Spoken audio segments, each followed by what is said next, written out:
मोहन राकेश जी ने जो नाटक लिखा है जी, वो ऐसा जितनी बार पढ़ो वो मन को इतना छूता कि हर पात्र को मैं करूं। विलोम भी तो मैं कहूँगा नायक तो वही है, कालिदास तो खलनायक है। विलोम अब इस घर में आतिथ्य नहीं है, वो अधिकार से आता है। कम से कम एक निर्देशक को नाट्य शास्त्र का ज्ञान होना चाहिए। जो 4 तत्व है उसके, आंगिकम भुवनम यश्य, वाचिकम सर्वांगमयम, आहार्यम चंद्र तारादि, तम नमः सात्विकम शिवम। आंगिक अभिनय, वाचिक अभिनय, आहार्य और सात्विक अभिनय।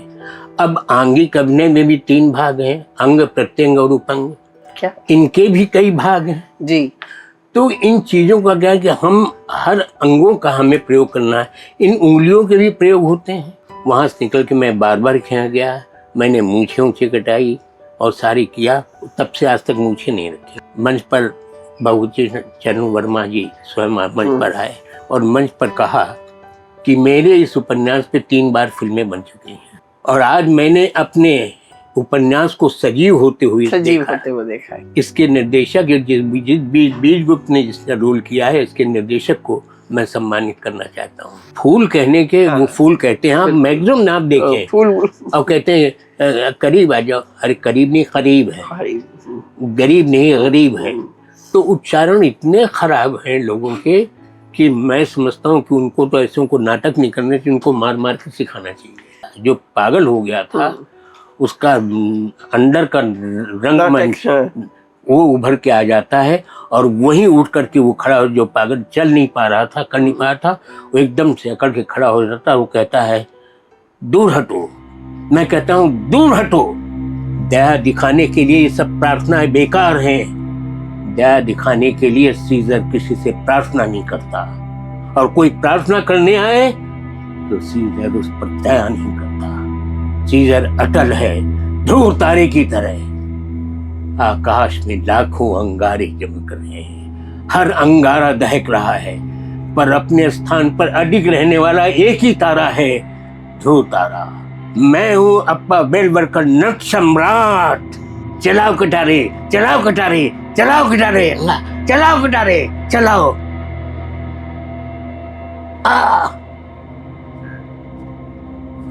और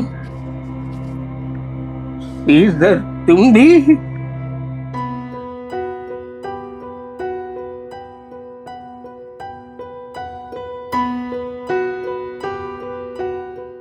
नमस्कार।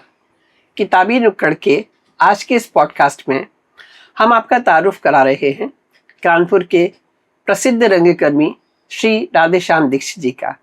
दीक्षित जी, बहुत बहुत स्वागत है आपका इस मंच पर। दीक्षित जी का रंगमंच का सफ़र बहुत लंबा रहा है और इस लंबे सफ़र में उन्होंने कई तरीके की भूमिकाएं अदा की हैं।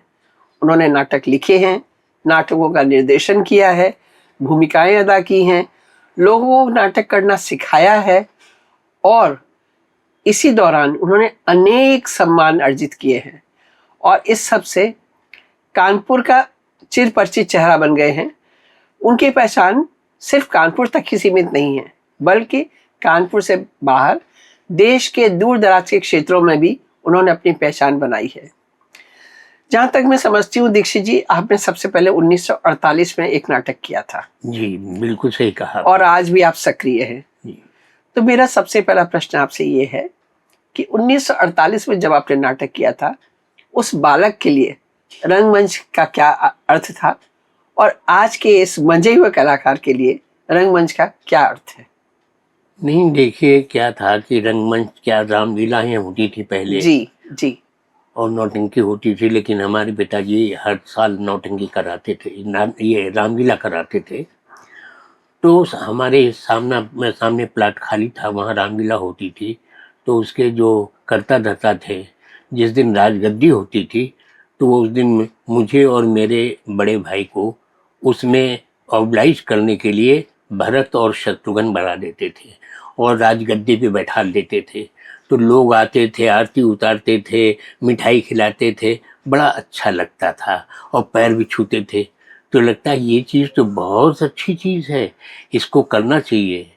बस वो ऐसा उसका स्वाद मिला, नशा चढ़ गया। नशा चढ़ गया।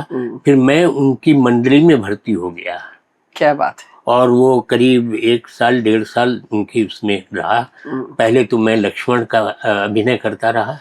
फिर जब वो जो सीता का रोल करता था वो बीमार पड़ गया या कुछ हो गया तो मुझे सीता बन गए। मैंने सीता का रोल किया। क्या बात है। तो रामलीला से वहाँ हुआ जी। और उसके बाद तो फिर ये हुआ कि कुछ यहाँ पर चूंकि शौक मैंने अभिनय थोड़ा बहुत सीख ही लिया था, लोग करते थे, वो लाउड अभिनय होता था। जी जी। तो खैर उसको करता रहा। फिर बाद में मुझे हुआ कि मैंने कुछ लिखने की कोशिश की। तो प्रारंभ में मैंने एक छोटा सा नाटक लिखा, दुखिया। और यहाँ तिलक नगर गर्ल्स स्कूल था, उसके मिसेज M.K. मुशरान प्रिंसिपल थी। वो यहीं पास में रहती थी, तो देखती थी मुझे इसमें बड़ा शौक है। तो उन्होंने कहा कि तुम कोई नाटक लिख दो। हमने कहा एक नाटक हमने लिखा है दुखिया, ये कि तुम हमारे स्कूल में करा दो। तो मैंने पहला नाटक तिलक नगर गर्ल्स स्कूल में कराया और वहाँ पात्रों ग्रुप में मैंने अपनी छोटी बहनों को भी लिया और जो जान पहचान के अपने उनके फ्रेंड थे उनको लिया, वहाँ नाटक किया। फिर उसके बाद 1955 में यहाँ विनोद दस्तोगी रहते थे। वो अच्छे नाटक, एकांकी नाटक लिखा करते थे। उनके साथ मिल करके हम लोगों ने एक संस्था खोली, ललित कला मंदिर, और उसके माध्यम से हम लोगों ने 5 एकांकी नाटक किए। और वो नाटक थे इंटरव्यू, बहू की विदा, खोपड़ी और बम, और इस तरह याद नहीं आ रहा कि 5 नाटक थे। उनमें किया, उनमें अभिनय किया। तो वो इतने अच्छे लोगों को पसंद आए। फिर क्या था, फिर तो नाटक गाड़ी चल पड़ी, कड़ी चल पड़ी। फिर ये शाहजहां, औरंगजेब, ये नाटक इनमें किए। और विल मंगल उसमें भी करते रहे, उसमें ज्ञानदेव भी करते रहे। हम लोगों के ग्रुप में ज्ञानदेव, निर्मल मिश्रा और असित डेनिस क्लेमेंट, हाँ, ये हम लोग सब साथ में करते रहे। उसके बाद ये हुआ कि इस छोटे मोटे करने की अच्छी संस्था बनाओ, अच्छे लोगों को लो। तो हम लोगों के साथ में एक इब्राहिम साहब थे जी, वो लंदन चले गए। यहाँ पे उनका नेहरू बाग जिनका है यहाँ उन्नाव पास, उनके साथ मिलकर डॉक्टर गोखले को हम लोगों ने लिया। और उनकी बहन थी डॉक्टर कालिंदी मित्तर। उन लोगों के मिलके हम लोगों ने संस्था खोली 59-60 में, जिसका नाम रखा काडा, Kanpur academy of dramatic arts. तो उनके माध्यम से हुआ कि बना दिया। तो वो भी चूंकि मराठी लोग नाटक में ज़्यादा उनका लगाव रहता है, तो उन्होंने मराठी के एक नाटक म्यूनिसिपैलिटी लिया और उसको कहा तुम लोग करो। हमने कहा पात्र महिला पात्र। तो उनकी डॉक्टर कालिंदी मित्तर 2 लड़के थे, श्यामांजलि और अंजलि। तो इन लोगों को उसमें नाटक दिया और पहली बार उनके साथ हम लोग मिलकर के एक बृहद नाटक किया जिसमें वो खुद इन्वॉल्व होती रही जी। फिर उसके बाद ये हुआ कि जब नाटक अच्छा हुआ फिर और करना चाहिए। आपने बहुत सारे स्कूलों में लड़कियों को नाटक कराया। मैं आपकी इस बात से पूछने वाली थी कि आपने नाटक ही नहीं कि आपने बड़े अच्छे साहित्यिक स्तर के नाटकों को जनता के सामने प्रस्तुत किया है। और उससे भी बड़ी बात यह है कि आपने स्कूल की बालिकाओं से वो नाटक करवाए हैं। ये उस कच्ची उम्र की लड़कियों से वो मैच्योर नाटक करवा लेना, मतलब उसके लिए आपको क्या करना पड़ा?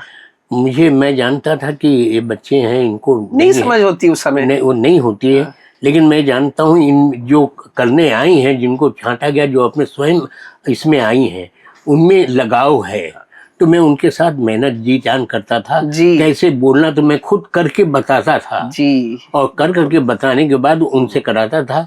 और फिर वो जब उन्होंने किया तो वो श्रेष्ठ कलाकार बड़े सफल थे आपके नाटक जी। स्कूलों के फंक्शन प्रसिद्ध हो गए थे कि दीक्षित जी के डायरेक्टेड नाटक है ये।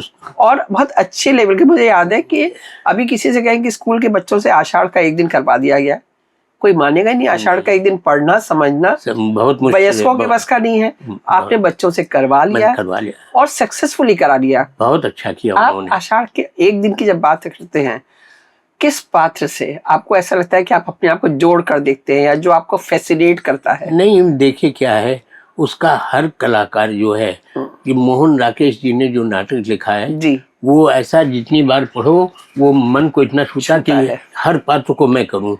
और जब वो इसका जो मुख्य पात्र थे मल्लिका हाँ, और कालिदास, विलोम। उनसे ज्यादा था विलोम। जी जी और विलोम भी तो मैं कहूँगा नायक तो वही है, कालिदास तो खलनायक है उस नाटक में। सच कह रहे हैं आप, सच क्योंकि कह रहे हैं। वो आता है, जिससे प्रेम करता है उसको छोड़ करके चला अपने जाता है। स्वार्थ के कारण हाँ, चला जाता है उज्जैनी, लेकिन साथ निभाता है वो विलोम निभाता बिल्कुल है। बिल्कुल वो महान कैरेक्टर है। जी और वो किसी तरह से मल्लिका जो अकेली थी, जिसके माँ थी, माँ के चले जाने के बाद वो उससे रखेल क्या कर उससे विवाह कर लेता है और उसके साथ रहने लगता है। और वो जानता है कि अब मल्लिका मेरी ही है, कालिदास तो कभी आएगा नहीं। लेकिन जब युद्ध हुआ उज्जैनी में और कालिदास हार गए और फिर वो लौट के बुद्धू घर को आए वाली बात अप्रत्याशित था वो बहुत। अप्रत्याशित वो लौट कर आ गए जी और वही मल्लिका के पास जी वो आज भी प्रतीक्षा उनकी कर रही थी। आप वो देखिए। बड़े लंबे लंबे डायलॉग होते हैं। उस जिस वक्त आते हैं तो उस वक्त विलोम घर पे नहीं था जी वो पीता भी था हाँ। उसको नशे का। दोनों का कैरेक्टर बिल्कुल कंट्रास्ट था, बिल्कुल कालिदास का और विलोम का। बिल्कुल जमीन आसमान का लेकिन फर्क है। मल्लिका ने दोनों के साथ निभाया। लेकिन दोनों के साथ निभाया। जी जी और उसी के बाद जब ये आता है कालिदास यहाँ, जी ये विलोम होता नहीं है तो विलोम अचानक से बारिश में भीगते हुए आता है और दरवाजा खटखटाता है और बोलता है कि चलो क्या कुछ उसके कुछ संवाद है, अगर आप कहें तो कुछ पंक्तियां देखिए अगर। बिल्कुल। अब वो होता है तो नशे में होता है। जी जी अब वो आके देखिए, मैं कोशिश करता हूँ, मैं तो बैठे बैठे वो बात नहीं आती, लेकिन कोई भी प्रयास करता हूँ।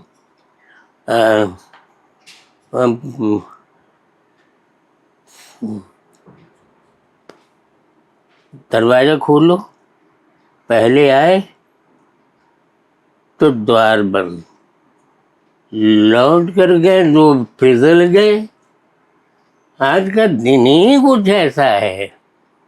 अरे कितनी बार का भैया विलोम, इतने ऊंचे मत उड़ा करो, लेकिन भैया विलोम क्यों मानने लगे।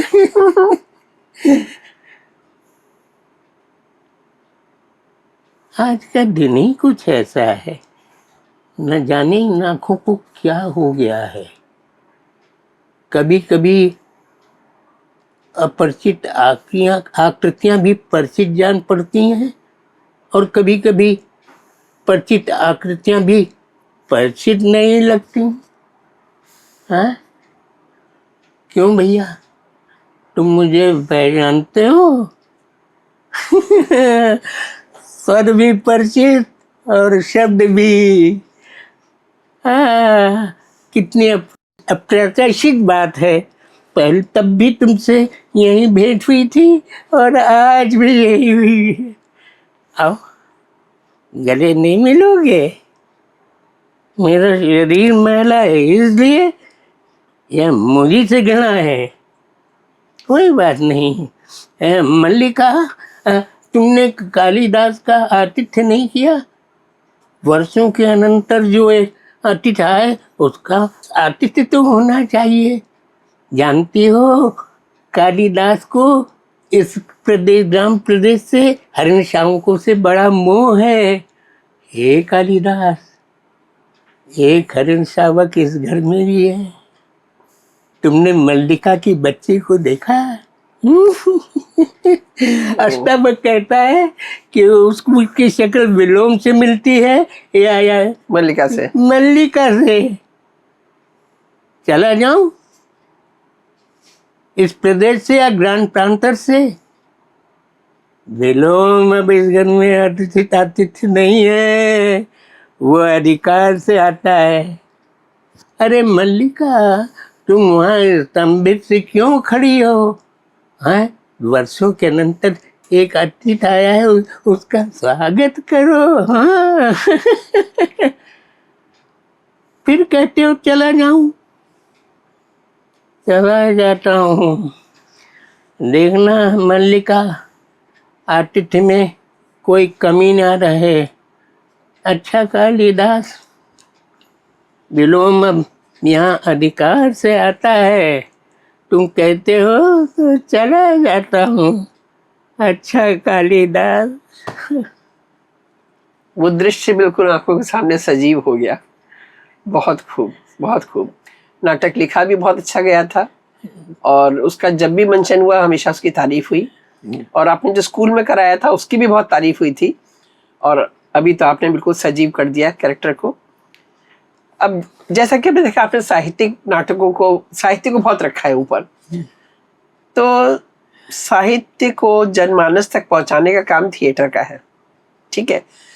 साहित्य मौन है, बिल्कुल निश्चित। और थिएटर जो है वो प्रकट है। प्रकट है, बिल्कुल सही कह रही हैं। साहित्य जो है लेखक के अंतर्मन की आत्मा है, बिल्कुल सही है।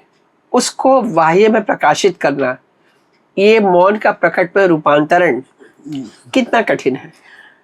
मैं समझता हूँ कि जब एक नाटककार नाटक लिखता है तो स्वयं उसके सामने वो दृश्य होता है, और एक अच्छा कलाकार अगर उस नाटककार की, उस रचनाकार की भावना को समझ लेता है, अगर उसे पुनः मंच पर लाता है, तो नाटक, उसका नाटक सजीव हो जाता है।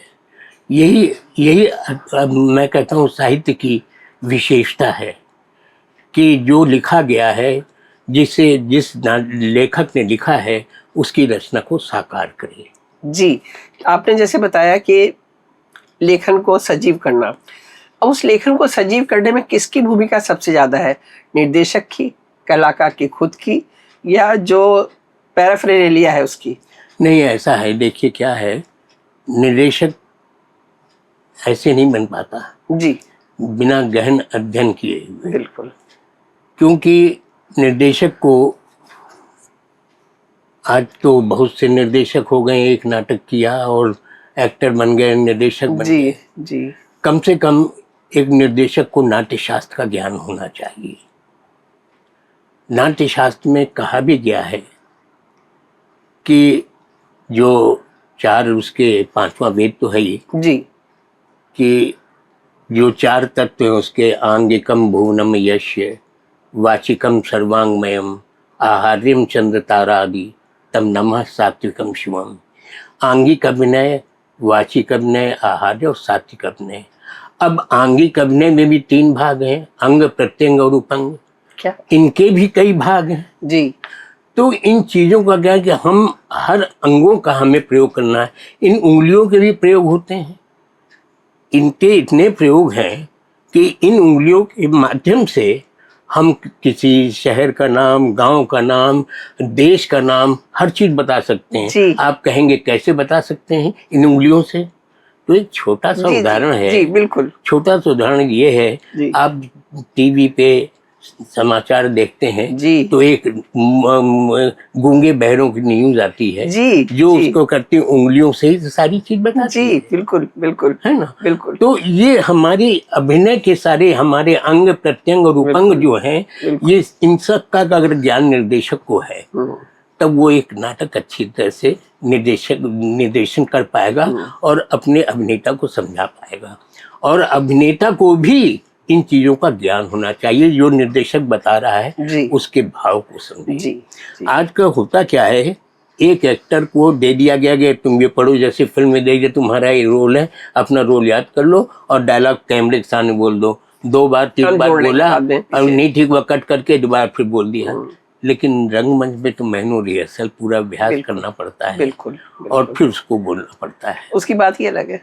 जब तक वो निर्देशक उसको स्वयं साथ नहीं करेगा तो अपने कलाकारों को क्या बताएगा। आज जो निर्देशक हैं वो कहते हैं ऐसा नहीं ठीक है, इसको फिर से ऐसा करो, इसको ऐसा कर दोबारा दो, वो सेटिस्फाई करता है। आज के निर्देशक स्वयं करके नहीं बताते, बहुत कम निर्देशक हैं जो करके बताते हैं जी। तो मेरा हमेशा जो था कि एक कलाकार कच्ची मिट्टी के समान है, उसको गूंथो, बनाओ तभी मूर्ति बनेगी। मेरा ये मानना है। यानी आपके हिसाब से अभिनय कला ही नहीं, विज्ञान भी है। विज्ञान है, ये बहुत विज्ञान। बिल्कुल विज्ञान है। मुझे ध्यान है कि आप बताया करते थे कि आप डायलॉग ने तो किस एंगल से देखे हैं, कहाँ देखे हैं, बिल्कुल सही। आप स्पॉटलाइट में खड़े हैं कि आप साइड में हैं, कि आप विंग्स की तरफ हैं, कि आप पीछे हैं, आपकी भूमि, ये सब चीजें आप बताया करते हैं अपने स्टूडेंट्स को। ये ग्रुपिंग है, कंपोजिशन है, ये सारी तो ये चीजें। हर जगह शायद नहीं बताया था। आपको क्या लगता है कि थिएटर अपनी भूमिका पूरी जिम्मेदारी से निभा रहा है कि साहित्य को उसी रूप में जनमानस तक पहुंचा पा रहा है? बहुत कम निर्देशक ऐसे हैं जो इस चीज को पहुंचा पा रहे हैं, जी। जिन्होंने इसमें त्याग अपना किया है, त्याग किया है। बहुत बहुत से लोग ऐसे हैं, हमारे कानपुर में भी, लखनऊ में भी, बनारस में भी हैं, इलाहाबाद में भी हैं, जिन्होंने गहन अध्ययन किया है इसका। जी। और वो सफल निर्देशक को उनको ज़्यादा मज़ा नहीं आता, वो स्वयं अभिनय में जितना उनको मज़ा आता है, तो वो इस काम को कर रहे हैं। जी जी। और वो साहित्य को रंगमंच के माध्यम से पहुंचा रहे हैं। आजकल जो नाटक लिखे जा रहे हैं, बहुत पहले जो नाटक लिखे गए वो साहित्यिक लिखे गए, बहुत डेप्थ थी। जैसे मैंने ये किया है, ये अनुवाद किया था भगवती चरण वर्मा का चित्रलेखा। अच्छा। और चित्रलेखा का अनुवाद पूरा नाट्य रूपांतर मैंने किया। क्या बात है। और नाट्य में उसका भी मंचन मैंने किया। आपने उसमें कोई भूमिका भी निभाई? मैंने, मुझे उसमें तो बड़ा अजीब सी दुर्घटना उसमें हुई, क्योंकि मैं आलनगर इंटर कॉलेज में करा रहा था, वो सिर्फ लड़कों का स्कूल था, लड़कों का नहीं था। लेकिन मुझे चित्रलेखा और वो चाहिए कि कहाँ से लाते। तो प्रिंसिपल थे कन्हैया लाल तिवारी जी, प्रिंसिपल जी। उनकी लड़की थी नीलम। अच्छा। तो उनका हम अपनी लड़की उन्होंने अपनी 2-3 और लड़कियों, क्योंकि भगवती चरण वर्मा 10 अध्यापकों का सम्मान करने आ रहे थे। तो भगवती चरण वर्मा, हुआ ये कि सब नाटक को जिसको मैंने रोल दिया था बीजगुप्त का, अच्छा लगा था, टंडन था। और वो कुछ जिस दिन शो होना था, कल शो होना, तो आज बोला कि मुझे पास दीजिए आने के लिए। तो हमने कहा पास क्या है, यहाँ सबके लिए है, विद्यालय का है, कुछ वो तो है नहीं। मगर कह नहीं, बिना पास तो होनी चाहिए। हमने कहा पास नहीं, तो मैंने प्रिंसिपल बोला भाई हम मांग रहे पास। तो जो टोटल प्रोग्राम 1 हफ्ते का था, उनकी वो सिल्वर जुबली, गोल्डन जुबली थी, तो उसमें उन्होंने कार्ड दे दिए कि मेरे लोग ऐसे थोड़ी आएंगे, और मुझे नहीं करना। रात को 9 बजा था, रिहर्सल खत्म हुआ, और वो बोला उनका मुझे नहीं करना है, मैं तो नहीं करूँगा जब तक आप नहीं मिलेंगे। और उसने स्कूटर उठाई और चला गया। हमने कहा कल 12 बजे से, क्योंकि 5 बजे से शो है, और तुम्हें 12 बजे आना, 12 इतने बात हैं, सबका मेकअप होना 12, और वो 12 बजे नहीं आया। 1 बजे नहीं आया, 2 बज गए, 3 बज गए। अब मेरा हाल, और मेन रोल कर रहा था बीजगुप्त का, बड़ा मुख्य भूमिका है बीजगुप्त। अब मैं परेशान, मैं निर्देशक, प्रिंसिपल भी परेशान, सारे कलाकार भी परेशान, कैसे क्या होगा। मुझे कुछ समझ नहीं आया। मैं गया, उठा, मैं भी आता हूँ। वहाँ से निकल के मैं बार गया, मैंने मूछें ऊँचे कटाई और सारी किया। तब से आज तक मूछें नहीं रखी। और मैंने वो रोल किया बीजगुप्त का रोल, मुझे लग रहा था इस कहानी में। वो मैंने जब रोल किया उसको, तो वो नीलम जो लड़कियां थीं, उसके साथ संकोच कर रही थी। अब चूंकि मैं निर्देशक था, मैं बड़ा था, तो मेरे साथ उन्होंने उस लगन से खुल के अभिनय किया। और वो लड़की प्रिंसिपल होकर के रिटायर हुई है। अच्छा। नीलम कहाँ से? ये डीजी कॉलेज। क्या बात है, क्या बात है। और आज भी उसका फोन आता है कि सर कुछ कराइए, हमसे कराइए। ऐतिहासिक काम और मैंने फिर नाटक खत्म होने के बाद मंच पर भगवती चरण वर्मा जी स्वयं मंच पर आए।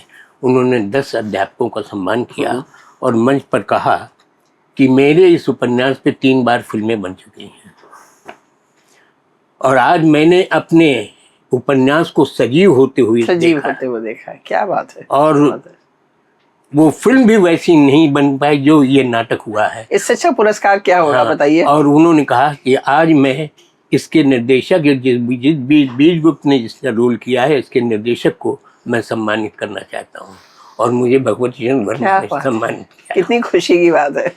ये आपका अचीवमेंट है। ये बिल्कुल बिल्कुल।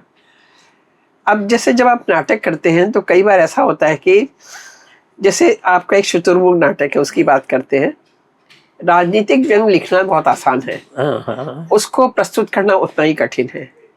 उसमें हमेशा इस बात का डर बना रहता है कि कोई न कोई राजनीतिक दल या कोई न कोई हाँ। कुछ न कोई तो सामने आ ही जाएगा प्रतिरोध करने के लिए। तो एक तो ये डर बना रहता है। दूसरे, कई बार ऐसा होता है कि आप जो भूमिका कर रहे हैं, या तो आपको लगता है कि वो भूमिका से आप एकदम आइडेंटिफाई करते हैं आपको कि मेरे लिए बिल्कुल ठीक है, मेरे ही विचार है, या कभी आपको लगता है कि अरे ये तो मेरे कैरेक्टर्स के बिल्कुल अपोजिट है, आप इस पे कैसे घुसे इस रोल में। तो शुतुरमुर्ग करते समय या कराते समय कैसी अड़चनें सामने आई? नहीं कि देखिए क्या है, ये शुतुरमुर्ग जब हुआ तो तब वो राजनीति उथल पुथल इतनी नहीं थी जो आज थी।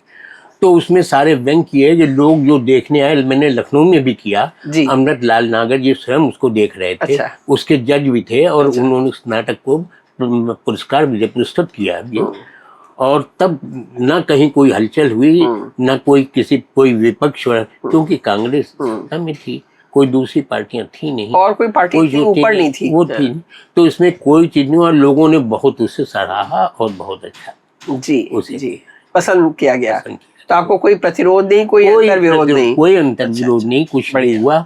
और लोगों ने सराहा किया कि इस तरह के नाटक और लिखे जाने चाहिए। ज्ञानदेव ने लिखा था। जी ज्ञानदेव। उसके बाद आपके एक नाटक तुगलक की बात करना चाहेंगे। हाँ। बहुचर्चित नाटक था आपका। वैसे तो मेघदूत भी बहुचर्चित था, तुगलक भी बहुचर्चित है, नट सम्राट भी, एक एक करके सबकी बात करते हैं। तुगलक, उसमें आपको कौन सी भूमिका सबसे ज्यादा अपीलिंग लगी? किस कैरेक्टर की भूमिका?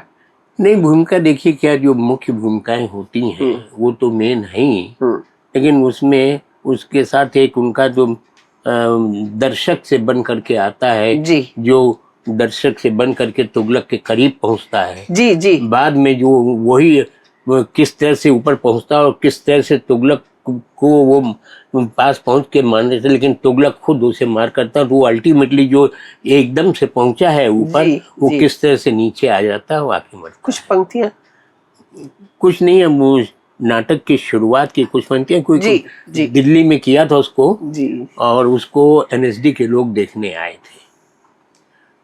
तो शायद देखिए अगर दिमाग में कुछ आता है तो कुछ भी याद आए। तुगलक का एक ही डायलॉग, शुरुआत की कुछ पंक्तियां हैं। हमारी अजीज तरीन रियाया, हाकिम अदालत काजी मुल्क का फैसला आपने सुना। हमारे चंद कारिंदों की वजह से एक बेरहमन पर जो जुल्म हुआ उसे हम तहे दिल से मानते हैं। हमेशा से हमारी ख्वाहिश रही है कि हमारी सल्तनत में सबके साथ एक जैसा सलूक हो, खुशियाँ हो, शादमानी हो, और हर इंसान को हक और इंसाफ मिले। बस थोड़ा इतना ही यार। बहुत खूब, मतलब नाटक की आत्मा इन शब्दों में निकल के आ गई ना, बहुत अच्छा लगा। अभी आपने जिक्र किया मराठी नाटकों का। आपने शुरुआत भी शायद मराठी नाटक के रूपांतर से की थी। फिर आपने ये मराठी नाटक एक नट सम्राट किया जी, विष्णु वामन का। नहीं, वीबी शिरवाडकर जी, उसमें आपने गणपत बेलवरकर का रोल अदा किया था। तो एक तो ये बताइए कि आपको मराठी नाटकों के लिए ये खास फैसिनेशन क्यों? और दूसरे, जब चूंकि आपने मराठी नाटक का हिंदी में अनुवाद उसको किया, तो क्या आपने मराठी नाटकों के कुछ तत्वों को भी शामिल किया? नहीं, उसका पूरा हमने यहाँ पर अपने क्षेत्रीय हिसाब से उसका हमने अडॉप्ट कर लिया जी, किया जी। क्योंकि मराठी अगर उन चीज़ को यहाँ करते तो यहाँ की ऑडियंस जो है उतना ग्रहण कर पाती। हाँ। इसलिए हमने उसको यहाँ की पृष्ठभूमि में ही रखा उसको जी। और उसको यहाँ बना दिया। वो जो भूमिका थी आपकी, उसमें भावनाओं का एक इंद्रधनुष है जी, बहुत गजब की भूमिका थी जी। एक्टिंग का बहुत स्कोप था, उतनी ही कठिन भी थी जी। बस तो उस भूमिका को करते समय आपको अपने आप में क्या क्या बदलाव लाने पड़े, क्या तैयारी करनी पड़ी? और ये भूमिका चूंकि पहले नाना पाटेकर द्वारा और श्री राम लागू द्वारा अभिनीत की जा चुकी है, तो इसका कोई प्रेशर था आपके ऊपर? नहीं, कोई प्रेशर नहीं था जी। मैं अचानक मैंने इस नाटक को देखा, इसमें एक पेज 2 पेज के लंबे डायलॉग थे, तो चूंकि महाराष्ट्र में नाटक जो होते हैं 3-3, 4-4 घंटों के होते हैं, तब नाटक भी इतने लंबे लिखे जाते थे। लेकिन जब मैंने इसको किया तो इसमें लंबे डायलॉग को मैंने छोटा किया कि कहीं से उसमें बिखराव नहीं आना चाहिए, वो बिल्कुल और बंधे हुए होने चाहिए। तो मैंने उसके रूपांतर में इस चीज़ों का ध्यान रखा और मैंने यहीं के अनुरूप, अपने प्रदेश के अनुरूप उसका निर्देशन कर उसका प्रस्तुतकरण किया। जी। तो जैसा भी आपने कहा कि नाटक के संवाद बहुत बड़े बड़े थे, आपने उनको छोटा किया, तो मुझे लगता है कि नाटक करते समय शायद निर्देशक का सबसे पहला काम अपने कलाकारों के लिए ये होता होगा कि नाटक के सारे डायलॉग कंठस्थ कर लें। निश्चित रूप से। अगर वो कंठस्थ नहीं करेंगे तो उस भूमिका में नहीं समा सकते, उस भूमिका को आत्मसात नहीं कर सकते, बिल्कुल नहीं कर पाएंगे। तो कितने दिन का समय देते हैं बच्चों को याद करने के लिए अपने नहीं, कलाकारों को? देखिए ऐसा स्क्रिप्ट हर एक बच्चों को दे देते हैं जी। और एक्चुअली होता कि वो लोग याद तो करते हैं, लेकिन बच्चे जो हैं वो बहुत जल्दी याद कर लेते थे जी। लेकिन आजकल के कलाकार, वो उनके पास समय नहीं होता, वो रिहर्सल में ही याद करते हैं, ये समझ लीजिए। और याद करने के बाद उसके बाद उनका डिक्शन, उच्चारण। सबसे बड़ी बात यह है कि आज इतने कलाकार में उनका उच्चारण इतना खराब रहता है कि वो सा और शा का भेद नहीं जानते। कहाँ वो हमेशा कहते हैं, हम लोग अक्सर बोलते हैं कि ये फूल ले लीजिए। अब मेरी समझ में तो आप बेवकूफ दे रहे हो, क्या करें। अब बजाय फूल कहने के वो फूल कहते हैं। आप मैक्सिमम ना आप देखें फूल, अब कहते हैं करीब आ जाओ। अरे करीब नहीं, करीब है, गरीब नहीं गरीब है। तो उच्चारण इतने खराब हैं लोगों के कि मैं समझता हूँ कि उनको तो ऐसे को नाटक नहीं करने चाहिए, उनको मार मार के सिखाना चाहिए। जी, ये बहुत बहुत बहुत ही महत्वपूर्ण पार्ट है नाटक का। सबसे चीज ये, अगर आपका डिक्शन सही नहीं है, डायलॉग याद हो, उच्चारण सही हो, तब उसके बाद ये मैटर करता है कि आप किसको देख रहे हैं, लाइट का क्या है, आप ऑडियंस का देख नहीं रहे, आपके आवाज में उतार चढ़ाव आ रहे हैं कि नहीं आ रहे हैं, ये सब उसके बाद की बात है। जी। प्राइमरी चीज ये है कि डायलॉग याद हो और उच्चारण सही हो। बिल्कुल सही कह रहे। तो आपने अभी नट सम्राट की बात की, तो नट सम्राट की कुछ पंक्तियां हमारे दर्शकों को सुना दें। मैं बिल्कुल सुनाऊंगा, क्यों नहीं सुनाऊंगा। और सबसे बड़ी बात यह है कि नाट्य सम्राट में कविताएं भी लिखी गई हैं, कविताओं के माध्यम से भावना को व्यक्त किया गया है।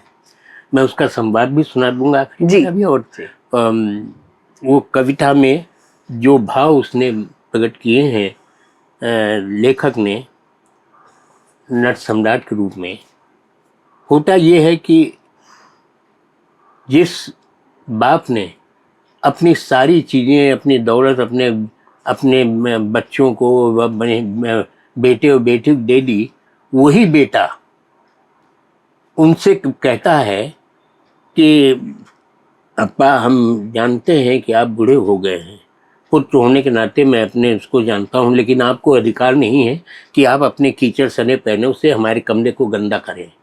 हम नौजवान हैं, आप बूढ़े हैं। और कह के ताना मार के चला जाता है।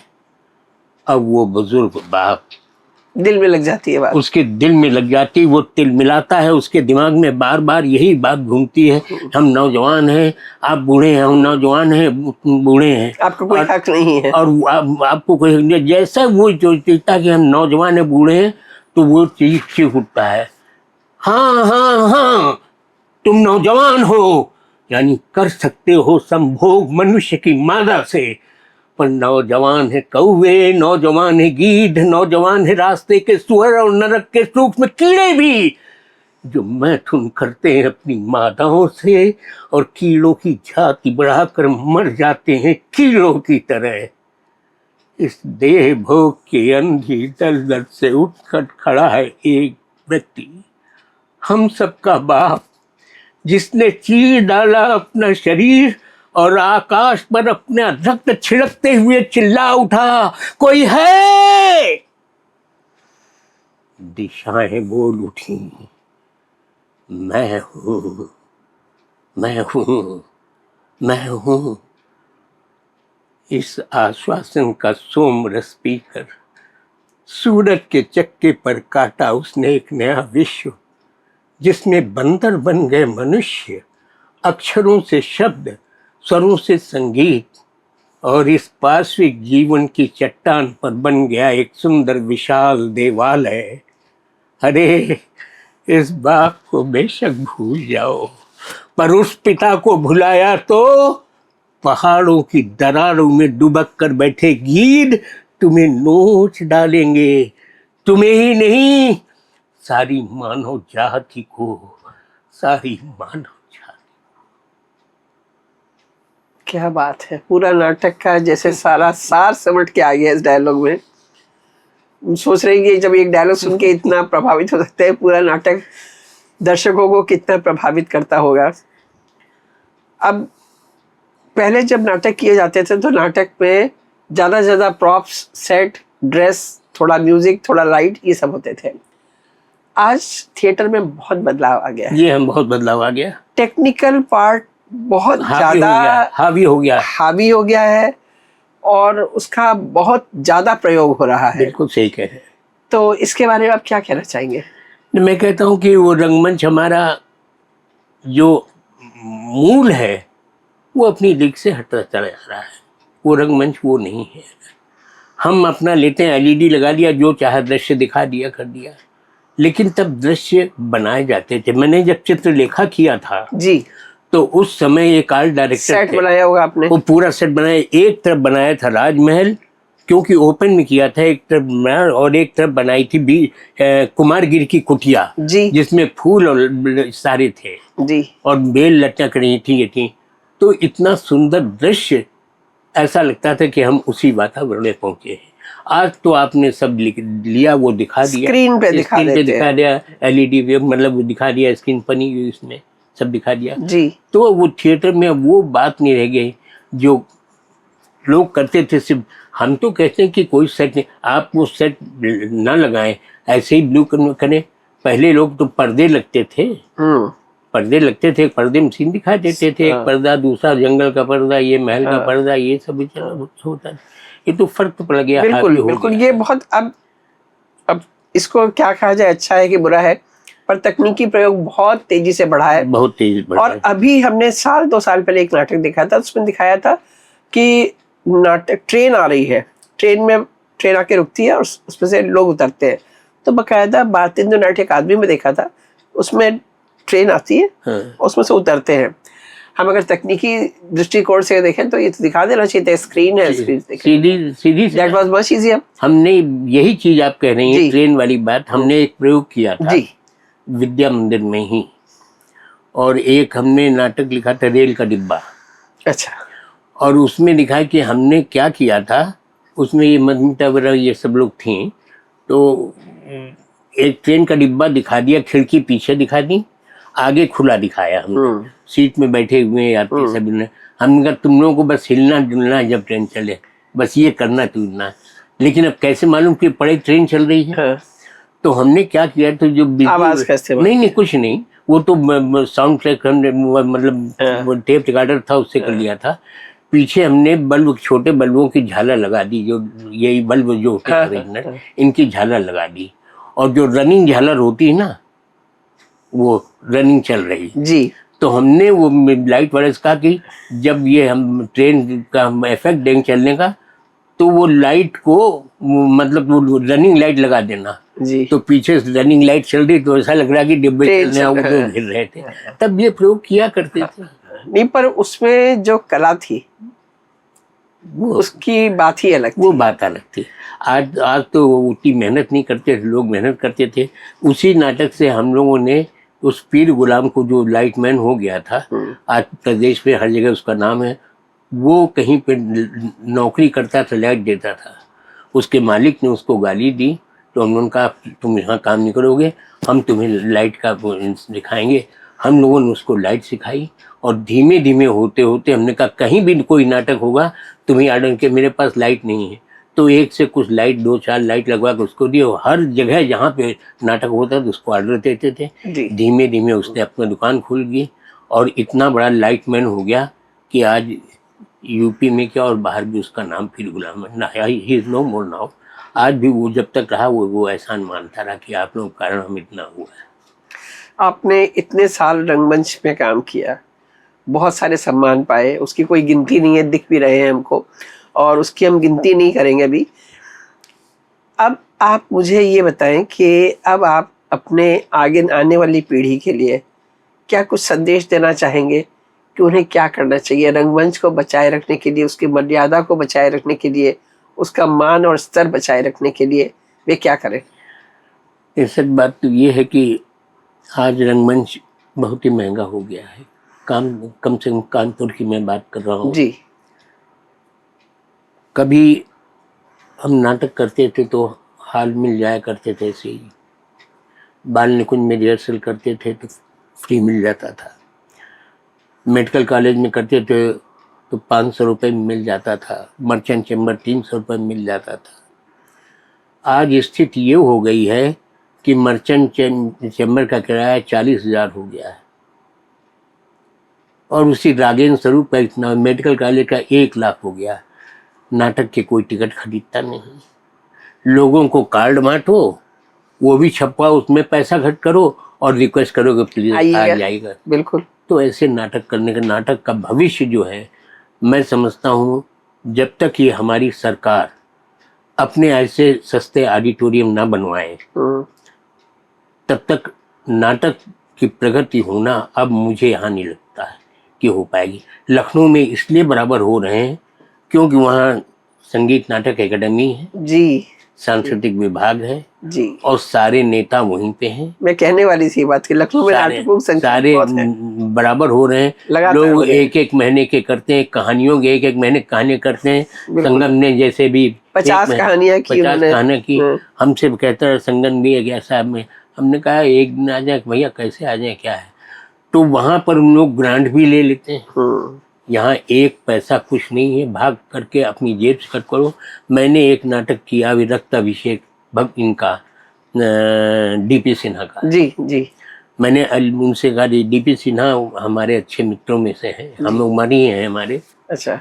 तो मैंने जब अलीगढ़ में किया तो डीपी सिन्हा, अरे मैं यार आ नहीं पाऊंगा। हमने कहा अलीगढ़ आप नोएडा में रह रहे हो, आ सकते हो वहाँ से। तो कहा अच्छा मैं आऊँगा।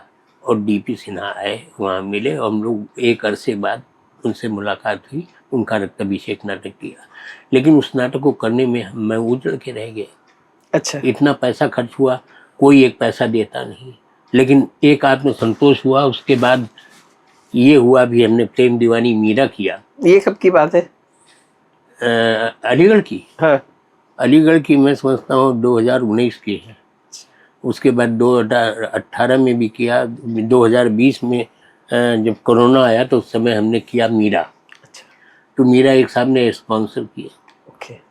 अब स्पॉन्सर करने में उन्होंने हाल तो दे दिया।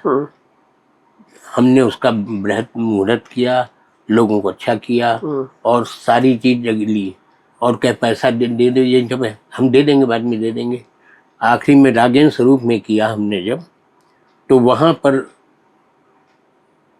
बोले डीजल का पैसा, को लाइट नहीं देते हैं, आप जनरेटर चलेगा डीजल के लिए 6,000 रुपये दीजिए।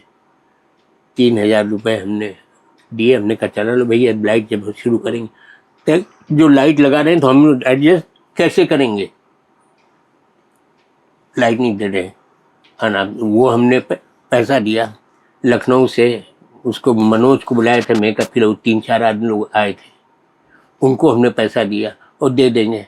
1 पैसा नहीं दिया, मालूम पड़ा कि मैं उजड़ के रह गया। उसके बाद से मैं नाटक करना ही भूल गया।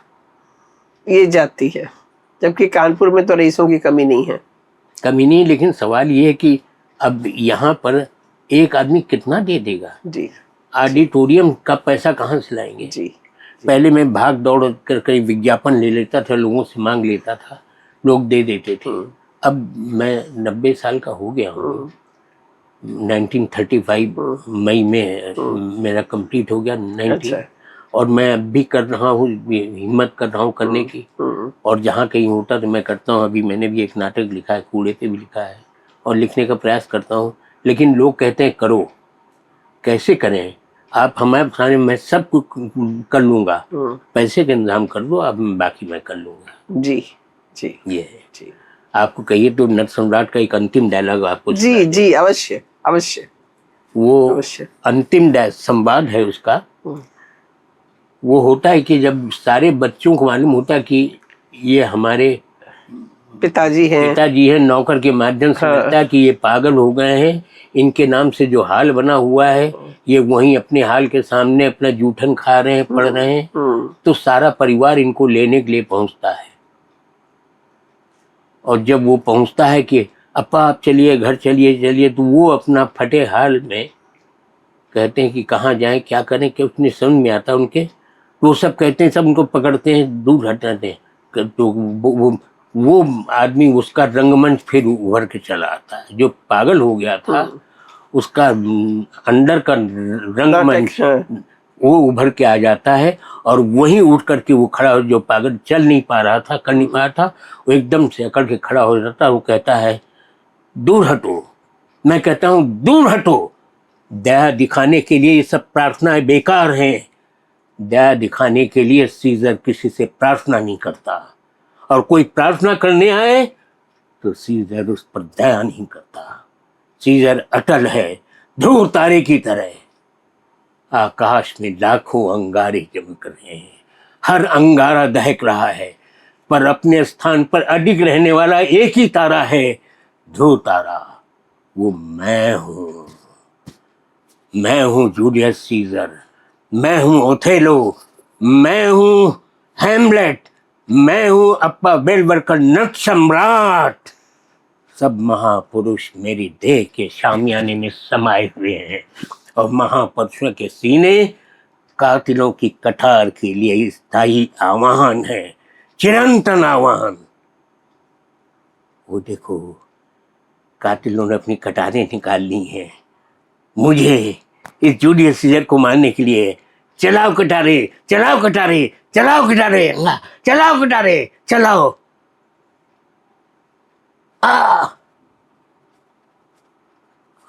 और सीजर तुम भी तो मरो सीजर। बहुत बढ़िया, बहुत बढ़िया। एकदम नाटक की शुरुआत बताई, नाटक का अंत बताया, लग रहा है नाटक ही देख लिया। और सच बात तो ये है कि आपने यहाँ पर बैठकर बिना किसी भूमिका के, बिना किसी मेकअप के, बिना किसी सेट के, जो आपने हमारे सामने नाटक बोले हैं, पूरा भाव, पूरा पूरा पूरा सीन सामने आ गया। और आप अभी भी उतने ही मंजे हुए, उतने ही अच्छे कलाकार हैं जैसे अपने जवानी के समय में थे।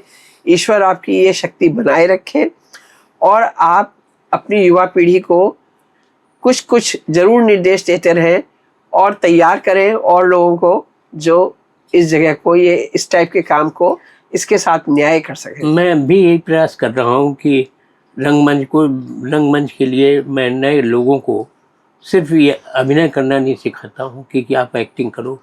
मैं उनको कोशिश करता हूँ कि नाट्य शास्त्र की जो मूल बातें हैं जी। उनको आप ग्रहण करें, उसके बाद आप अभिनय करेंगे तो आपको ज़्यादा खुशी होगी।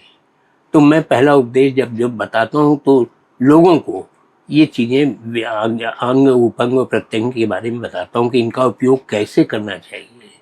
आपके जब चेहरे के ये हर एक भाव, ऊँट, गाल, नाक, कान, ये सारे प्रयोग इनका होना चाहिए। इन सब का शरीर भगवान ने दिए हैं, तो इनका उपयोग कीजिए। रंगमंच में यही उपयोग अगर आप कर लेंगे तो आपसे अच्छा कलाकार कौन है। फॉर्मली कोई कोचिंग या कोई स्कूल स्थापित करने की इच्छा नहीं? अरे जब आप किसी कहते हैं, किसी बोलते हैं, किसी का हर बात, हमारे जो रस हैं, नवरस हैं, उन रसों में तो सारी चीज अभिनय दिया हुआ है। जी।